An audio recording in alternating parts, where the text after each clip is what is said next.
입덧이 있는가? 오늘 말씀 제목입니다.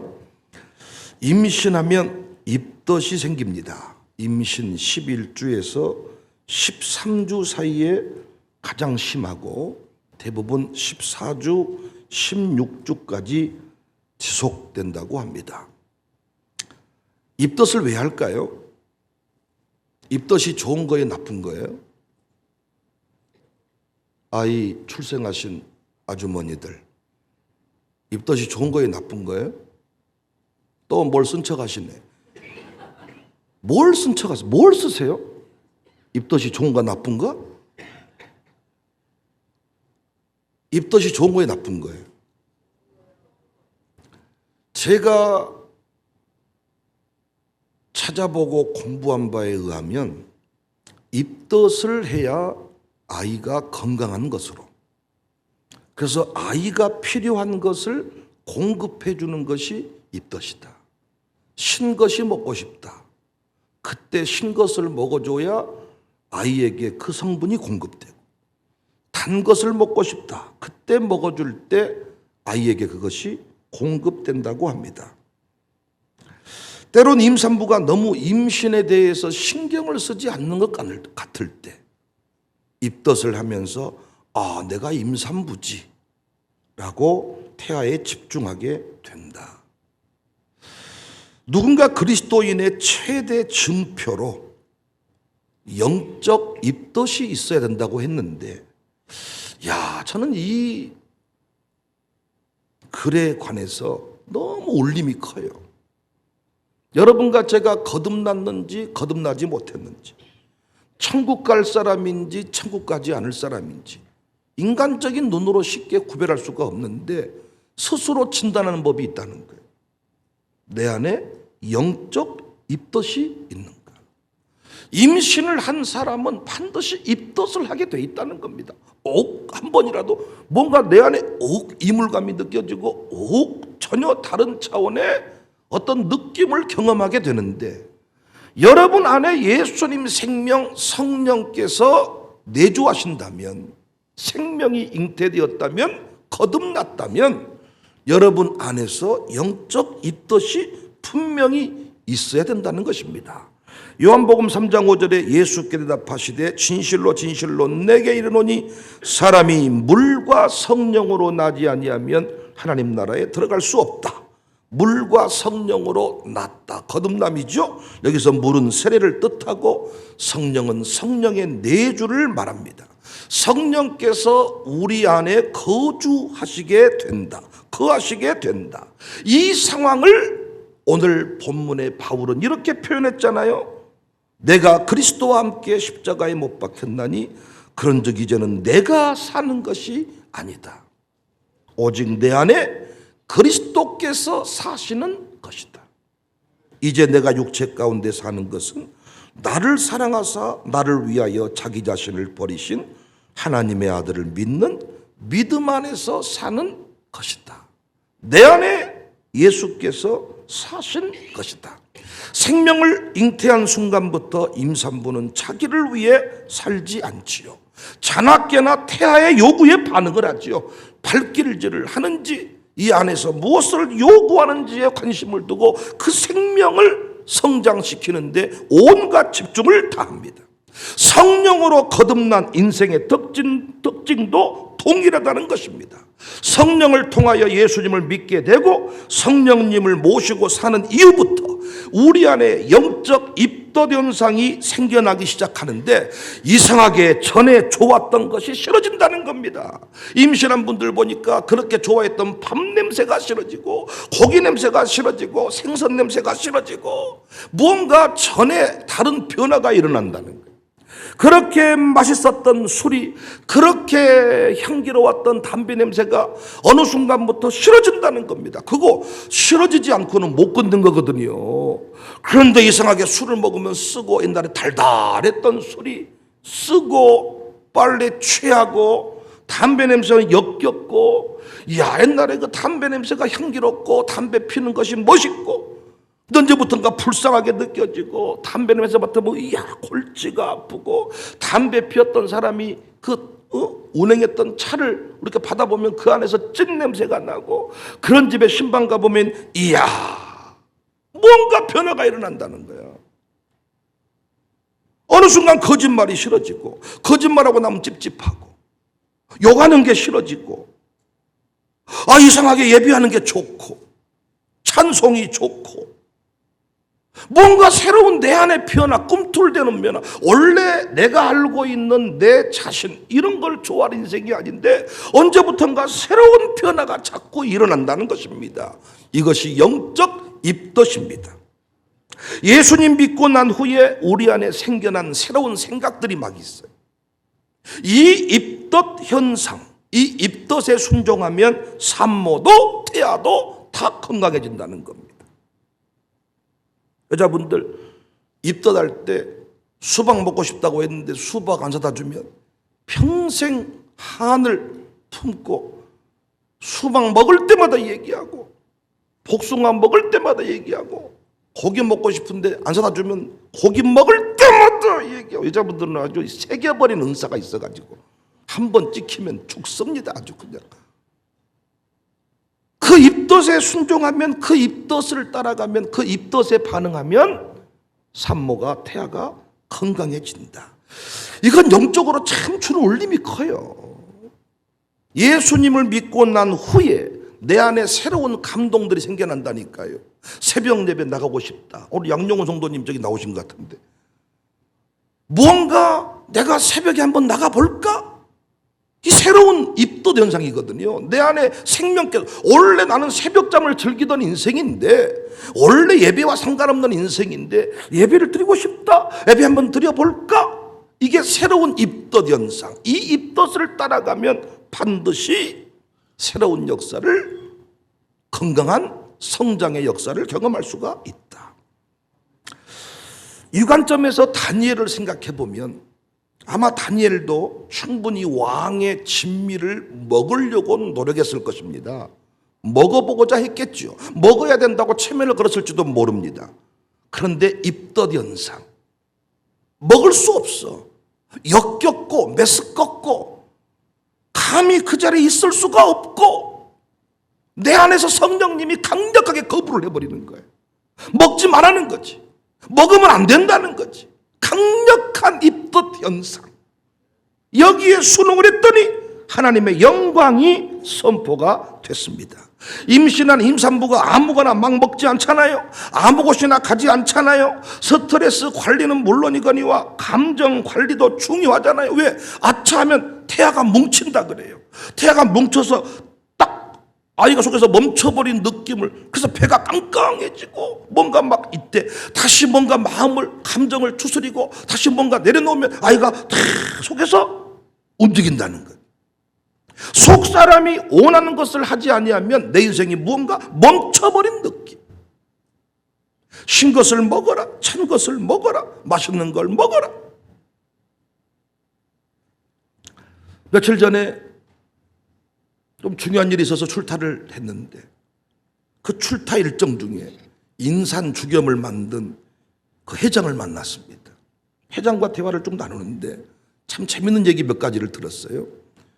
우리 몸 안에는 의사가 있는데 동네 병원 50개를 합쳐도 100개를 합쳐도 해결할 수 없는 문제들을 우리 몸이 스스로 해결하도록 하나님이 만들어 두셨는데, 우리 인간들이 인위적으로 약을 써서 우리 몸을 망가뜨려 버린다는 거예요. 그래서 가장 좀 설득력 있게 말을 했던 것 중에 하나가 혈압약. 혈압약은 한 번 먹으면 계속 먹어야 된다. 그래서 혈압은 치료되는 것이 아니라 다스리며 살아야 된다. 이 자체가 이미 약으로는 못 고치는 병입니다. 그리고 의사가 정해놓은 그 혈압 기준과 우리 몸이 요구하는 혈압 기준이 다르다는 거예요. 자기 나이에 90을 더해야 우리 몸이 원하는 혈압이라는 겁니다. 근데 보통 병원에서는 거기서 20 이상을 떨친다는 거예요. 갈수록 나이가 들어갈수록 우리 몸은 혈액량이 줄고 혈압이 끈적거리기 때문에 혈액순환이 잘 이루어지려면 우리 몸이 스스로 어떤 역할을 하는데 압력을 높이는 수밖에 없다는 거예요. 그래서 나이가 들어갈수록 거의 10씩 혈압이 올라간다는 거예요. 10씩 혈압을 올려서 압력을 높여서 이 혈액을 돌려야 되는데 기준치를 딱 정해놓고 무조건 약을 먹어버리니까 그때부터 우리 몸은 아무 작동을 안 해버린다는 거예요. 내 안에서 무엇인가 요구하는 게 있다는 겁니다. 자꾸 이거 먹지 말라는 마음이 오면 먹지 말라는 거고, 이걸 좀 먹고 싶다 할 때는 그걸 먹어주라는 건데, 우리는 어느 순간 이 몸 안에서 움직여지는 내 안의 의사를 존중하지 않고 사람들의 그 말에 너무, 전문가라고 하는 자들의 말에 너무 쉽게 현혹이 돼서 사람이 몹쓰게 된다고. 그래서 의사가 하란 대로 한 사람은 다 죽었다는 거예요. 그런데 이상하게 병원을 탈출하고 의사가 하라는 대로 안 하고 약도 한 달치 먹으라고 줬는데 2달이 지나도 그대로 남아있고, 이런 인간들은 다 살아있다는 거예요. 그런데 가만히 그때 문득 떠오른 사람이 우리 어머니였는데, 우리 어머니는 왜 건강하실까? 왜 지금까지 살아있을까? 그리고 우리 외삼촌들도 보니까 살아있어 다. 우리 애가 쪽 식구들이 하는 일이 뭐냐면 끈기가 없어가지고 어떤 약을 지어줄 때 끝까지 먹은 적이 없어요. 근데 그 회장은 흥분해서 말하는 거예요. 약을 지어줬는데 끝까지 먹는 인생은 빨리 죽는다는 거예요. 먹었다가 좋아지면 먹지 말아야 되는데 우리는 한 번 약을 먹으면 끝까지 먹어라.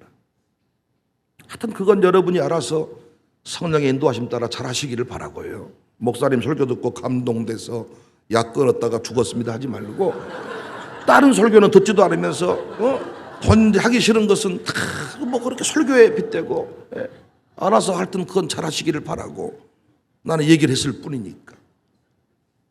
내 안에서 무엇인가 건강한 사람들은 대체의학을 원하는 사람들에서 내 안에 그 음성들을 아주 중요하게 여긴다는 것입니다. 살아있는 사람은 그 몸이 이야기를 해준다는 거예요. 몸이. 구원받은 사람도 천국 갈 사람도 성령께서 내 안에서 이야기한다는 것입니다. 갑자기 한 이틀 전부터 생전 아프지 않던 허리가 아파요. 차에서 딱 내렸는데 허리가 아파. 움직이기가 어려워. 조금 좋아진 듯 하더니 또 아파. 어젯밤에는 급기야 침대에 누웠는데 다리를 이렇게 움직일 수 없을 만큼 아파. 그래서 잠을 잘 수가 없어. 그래서 어쩔 수 없이 무릎을 꿇고 계속 기도한 겁니다. 기도를 쭉 하는데 성령께서 2가지를 제게 감동을 주셨다. 첫 번째 감동은 오늘 신현균 목사님 설교를 할 날인데 마귀가 이것을 너무 싫어해서 너를 설교 못하게 방해한다는 거예요. 이야, 여기서 순간 깨달음이 엄청 크게 왔어요. 마귀가 가장 싫어하는 게 부흥인데 우리가 지금 부흥을 향해 나가잖아요. 그리고 오늘 신영균 목사님 설교할 차례인데 이 설교를 마귀가 싫어한다는 겁니다. 그래서 그때 예수 이름으로 명하노니 더러운 귀신아 온수마귀 역사야, 질병으로 장난치는 온수마귀 역사는 결박되고 떠나갈지어다 막 기도를 했고요. 2번째 감동은 뭐냐? 이제부터 네가 부흥사로서 네 인생을 올인하기를 원한다. 제가 지금도 부흥회를 다닌다고 다니지만은 하나님이 내게 원하시는 것은 이제 저는 지금이 좋거든요. 교수도 좋고 담임 목사도 좋고 세미나도 좋고 다 이것저것 좋은데 이제는 온전히 그 일을 위해서 네 인생을 올인해라.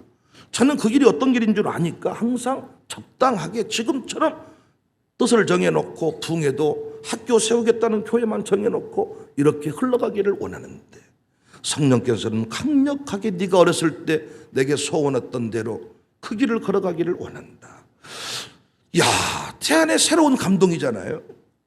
항상 간증을 줄 때도 내 안에 새로운 입덧 현상이 일어난다니까요. 내 안에 계신 분이 자꾸 나를 두드려요. 톡톡 두드리고 자꾸 새로운 생각을 주고 새로운 마음을 주고, 이거 입덧 현상이에요.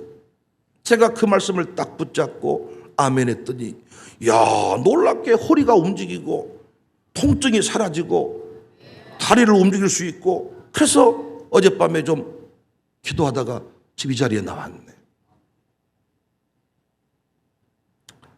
언제 교회가 성장합니까? 말씀 그대로입니다. 내 안에 계신 성령께서 하신 말씀, 주신 감동, 그 입덧 현상, 그냥 순간적으로 지나쳐버릴 수 있는데 산모는 그렇게 하지 않거든요. 그러니까 최소한 우리 교회 담임 목사는 교인들에게 주시는 감동, 교회 주시는 감동, 작은 것일지라도 놓쳐버리지 않고 그 감동에 민감하게 반응할 때 교회는 성장하고 생명은 잉태되어지고 부흥의 자리로 나갈 수가 있습니다. 어떤 성도가 건강한 성도입니까? 설교를 들을 때, 예배를 드릴 때, 기도할 때 내 안에 꿈틀대는 무엇인가가 느껴지는 성도, 무엇인가 내 안에 느껴지는 이물감이 느껴진다거나, 뭔가 기분 좋음이 있다거나, 뭐가 아이가 돌고 있는 느낌이 든다거나, 성령이 좋아하신다는 감동이 있다거나, 그런데 아무런 느낌이 없다면 당신 안에 생명이 있는지 없는지, 아니 생명 없는데 가짜로 임신한 것처럼, 가임신이란 게 있어요. 가짜로 임신한 것처럼 진짜 배도 부른다 그래요. 가짜로 임신한 척하며 살고 있는 건 아닌가? 마태복음 7장 20절에 이러므로 그들의 열매로 그들을 안다. 나더러 주여 주여 하는 자마다 다 천국에 들어갈 것이 아니요 다만 하늘에 계신 내 아버지 뜻대로 행하는 자, 선지자 노릇하는 사람이 있다는 겁니다. 선지자 노릇, 신자 노릇, 장로님 노릇, 권사님 노릇, 장로로 살았으면 그 집안에 간증이 나타나야 돼요. 아닙니까? 제가 세대통합 목회를 하는데 장로님 집안에 아들들이 안 됐다. 그 말이 됩니까, 여러분? 말이 되냐고요? 우리 교회 다니면서 권사님 아들, 딸들이 안 됐다. 말이 됩니까? 그런데 안 되는 경우가 있잖아요. 당신 안에 생명이 없는 것 아닌가? 생명이 굳어져 버린 것 아닌가?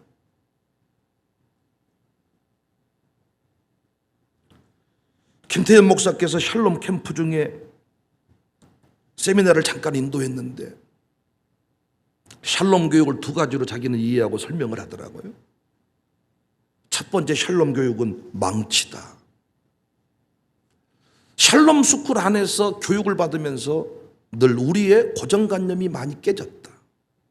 아이를 세우려고 왔는데 부모가 깨지고 부모가 변화되고 무엇인가 깨졌다. 변화가 이루어졌다. 자아가 부서졌다. 이 경험을 샬롬 안에서 하고 있다는 겁니다. 두 번째는 샬롬 스쿨은 침이다. 봉침, 한방침이 있듯이 침. 그래서 이 침을 통해서 자극을 하고 활성화시킨다. 마주침, 뉘우침, 깨우침, 이런 침을 통해서 우리가 변화가 된다. 탁월한 적용이 아닌가. 신자가 누군가? 나는 죽고 예수로 사는 사람. 그 예수님이 내게 발길질만 해도 그 안에서 뭔가 신 것이 먹고 싶다 라고 말할 때 즉각 반응하면 생명의 역사가 확장되고 번성되고, 근데 어느 순간부터 이것이 민감하지 못하고 둔감해지고 나중에 사살하는 경우도 있다는 겁니다. 당신 안에 입덧이 있는가? 목회가 무엇일까? 부르심 앞에, 감동 앞에 반응하는 것이다. 우리 교회에 아이를 갖지 못한 한 가정이 있습니다. 그 가정에 대해서 제가 참 많은 기도를 했습니다. 그런데 그 가정도 제게 뭐라고 고백을 하느냐? 목사님, 청사교회를 만났으니 우리 가정 행복하게 부부 잘 살 수 있을 것 같습니다. 그래서 우리 더 이상 시험관 아기든 무엇이든 도전하지 않겠습니다. 좋다. 그렇게 살다가 죽자. 축복해 줬고 우리 리더그룹을 모아놓고도 제가 그 가정의 형편을 이야기해 줬습니다. 그런데 제가 전도부흥회를 할 때 제 안에 막 강한 감동이 와요. 그 가정에 여러 가지 문제가 있는데 근본적인 문제는 그 가정에 아이가 없음이 문제다. 그러면 출산을 못한다는데 어떻게 합니까? 그때 성령께서 감동을 주시기를 그 가정에 영적 입양 사역, 마음으로 출생할 수 있도록 입양을 명령해라. 이런 감동이 내게. 이건 금기어야, 금기어. 받아들이면 은혜가 되지만 받아들이지 아니하면 나랑 말도 안 할 수 있는 일. 여러분은 항상 목사니까 당연하다고 생각하지만 여러분에게 이런 감동이 왔을 때 과연 누구든지한테 말할 수 있겠는가? 쉬운 얘기가 아닙니다. 오랜 시간 전도봉회 끝나고 기도하면서 마음에 계속 입덧, 계속 내 안에 성령께서 너 뭐하고 있냐? 너 왜 가만히 있냐? 왜 너 그렇게 있냐? 그래서 양쪽 부부를 불러가지고 이 감동을 그대로 이야기를 했어요. 양쪽 부부 모두가 역시 금기어와 같은 이야기. 내가 이 이야기를 했을 때 아내가 상처받지 않을까요? 내가 이 이야기를 했을 때 남편이 상처받지 않을까요? 저도 아이 못 간다는 판정받고 3년을 살아본 경험이 있어가지고 그 느낌을 안다고. 지나가는 아이를 한번 탁 껴안고 싶어도 아내가 지켜보면서 눈물을 흘릴까 봐서 금기어와 같이 그냥 내려놓고 살았던 이야기. 근데 제가 양쪽에 따로 만나서 권면을 하고 이야기를 쭉 하고 나서 두 부부가 만나서 대화를 좀 하십시오. 그랬더니 두 부부가 참 제게 감동의 문자를 보내준 거죠. 목사님, 우리 부부 안에 이것이 숨겨놓은 상처인 줄 몰랐습니다. 그러면서 두 부부가 서로 마음을 모으고 이제 마음으로 아이를 출생하는 그 입양을 한번 도전해 보겠습니다. 그리고 이제 벌써 기도가 시작되었습니다. 어디에선가 태어나 있을 그 생명을 위해 기도합니다. 태중에서부터 성령 충만하고 그 아이가 건강하여 하나님이 정한 그 시간에 우리가 서로 만남을 갖기를 원합니다. 이야, 제가 이 고백을 듣고요 얼마나 하나님 앞에 또 감사했는지 몰라요. 성령님은 너무 탁월하신 분이다. 내가 알지 못한 것들까지 터치하시는 분이다.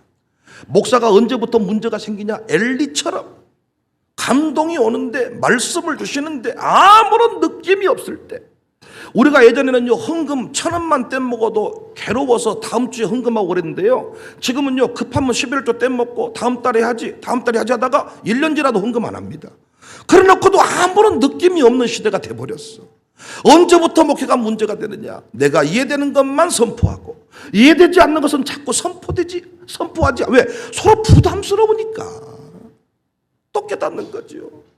이야, 새로운 생명. 이건 영적으로 너무너무 우리 교회 중요한 일 같습니다. 요즘에 TV만 틀면 신생아들이 사라지고 냉동실에 시신이 유기되고 이 난리치고 있는 이때에 자녀가 잘 되는 교회로서 누군가 망설이고 있을 그들에게 새로운 도전장이 되겠다. 이거는 그 가정의 뿐만 아니라 우리 교회의 새로운 도전이다. 앞으로 다음 세대 부흥의 물꼬를 여는 일들이다. 그래서 저도 정말 기대가 되고요. 아들이 오면 줄 이름을 벌써 정해놓고 딸이 오면 줄 이름을 정해놓고 저도 기도하고 있습니다. 여러분 안에는 어떤 입덧들이 있습니까? 어떤 입덧? 무엇 때문에 늘 여러분 안에 새로운 도전이 있습니까? 무엇 때문에 늘 괴로워하십니까? 그 입덧, 그 입덧을 따라갈 때 간증이 생기고 간증의 역사가 터져 나온다니까요. 내가 거듭난 사람이라면 끊임없이 내 안에 새로운 욕구가 있습니다. 이건 싫고 저건 좋고 저렇게 살아야 되는데 저렇게 해봐야 되는데 나도 그 길을 걸어가 봐야 되는데 교회가 이 일을 해야 되는데. 전 요즘에 또 하고 싶은 일이 하나 생겼는데 그게 뭐냐? 5대 신앙 인증 매장을 하나 만들어본. 무슨 말인가? 우리 호텔에 부흥 스토리텔링이 이루어지는 곳인데 저들이 우리 교회를 왔다가 돌아갈 때 손에 무엇인가를 하나씩 들고 가면 좋겠단 말이에요. 그런데 그냥 아무 물건이나 갖다가 팔고 돈 버는 그런 매장 말고, 그건 내가 안 해도 이 동네 사람이 할 것 같고, 5대 신앙으로 배추를 키우고 5대 신앙으로 염소를 키우고 5대 신앙으로 공장을 운영하는 사람이 있다면 그 장로님 집사님 사진을 딱 붙여놓고 그 밑에다 그분이 생산한 물건을 전시하는 거예요. 황칠이다 그러면 황칠 농장에 평생 헌신했던 장로님이 계시거든요. 그분 사진을 딱 걸어놓고 쫙 그 밑에다가 나는 황칠을 켜보지 않았지만은 이분 장로님이 위대한 신앙의 주인공입니다. 그분이 만든 황칠 사가십시오. 그곳에 와서도 기업의 스토리텔링이 되겠더라고요. 감동이 돼가지고 장로님들하고 의논해 봤더니 무조건 망합니다. 물건이 제한적이고 누가 그 일을 하겠습니까? 그래서 제가 장로님들하고 의논 끝나고 망하니까 안 해봐야 되겠다 생각하는데 계속 내 안에는 입덧이 일어나네요. 망하더라도 해보고 싶다. 야, 그래서 그 안에는 아무 물건이나 못 들어와. 5대 신앙으로 인증을 받아야 돼. 유기농 인증을 받듯이 주일 성수든 새벽 기도든 11일 종금이든 교회 사랑이든 모세 사랑이든 5가지 중에서 인증을 받아가지고 배추가 들어올지라도 5대 신앙 인증 기업만 들어와. 사모 무화과다. 그 무화과 농장주가 주일 성수 안 하면 못 들어와. 5대 신앙 인증된 무화과만 들어오는 거지. 재밌지 않겠어요? 그만하자고요? 내 안에 새로운 입덧, 새로운 도전. 그것이 없다면 우리는 이미 죽은 사람이고 구원받은 사람은 아닐 것입니다. 끊임없이 성령께서 말씀하실 때 그거 그만해라. 이 일을 한번 해봐라. 새벽 예배 한번 도전해봐라. 11일 종금 드려봐라. 자꾸 새로운 도전을 주실 때 그것이 영적 입덧 현상임을 기억하고 그것으로 늘 순종하며 나가면 영육 간의 강건함이 멋진 생명이 간증의 생명이 터져 나올 줄로 믿습니다. 입덧 현상에 예민하게 반응하는 우리 교회가 될 수 있기를 주님의 이름으로 축복합니다.